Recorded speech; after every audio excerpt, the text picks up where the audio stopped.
Olá papai, olá mamãe, olá professora, olá vovó, olá vovô.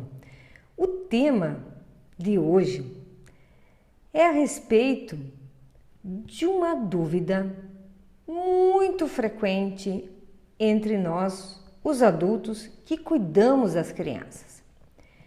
Muitas mães têm me procurado para me pedir: Estela, afinal de contas, por que a criança adoece? O que fazer quando a criança está doente? Ou por que ela adoece? Não só porque adoece, mas muitas vezes porque não come, porque não dorme direito, porque não come uma coisa, não come outra coisa, enfim. De fato, são preocupações muito comuns para quem cuida da criança. E nós, que somos pais, que somos os responsáveis pela criança, nós nos preocupamos muito. Eu gostaria de trazer para ti um pensamento de uma doutora, de uma médica, Maria Montessori. Maria Montessori também foi pedagoga, mas ela atendeu muitas crianças na clínica. E ela chegou ao ponto de entender que ela deveria parar de atender na clínica. Mas por quê? Por que ela desistiu de se tornar uma médica? Desistiu da clínica, da medicina, para se dedicar à pedagogia. E ela diz o seguinte: quando os pais vêm me procurar, que eles relatam que a criança está com o problema A, o problema B, o problema C, vários problemas comuns, normais, que a gente poderia dizer, da saúde da criança.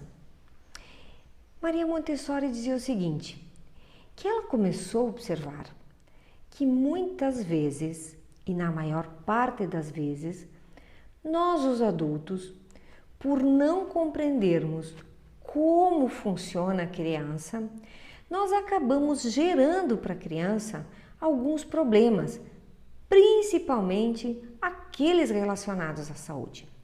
Por quê? Porque a doença ou aquilo que a criança sente é um sintoma, não é a causa. Existe uma grande diferença entre o sintoma e a causa.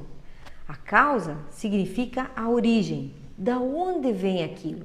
Nós muitas vezes, quando a criança está com uma dor de barriga, quando a criança está com mal-estar, quando a criança chora ou quando a criança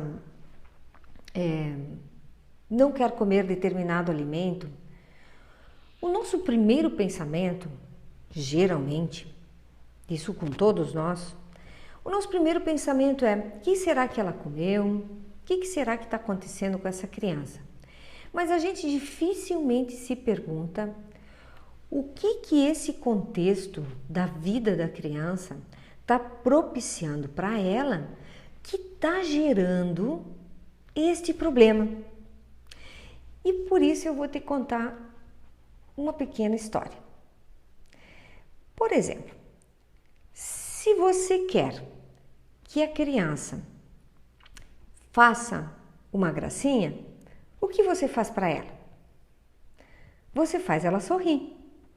Se você quer que a criança te responda de uma determinada outra forma, por exemplo, que ela te ajude, você faz o estímulo para ela te ajudar. Contudo, muitas vezes, com a nossa convivência com a criança, nós não nos damos conta que nós fazemos certas coisas que acabam gerando para a criança um determinado desconforto. E a criança é realmente muito sensível. Como a criança vai registrar esse desconforto?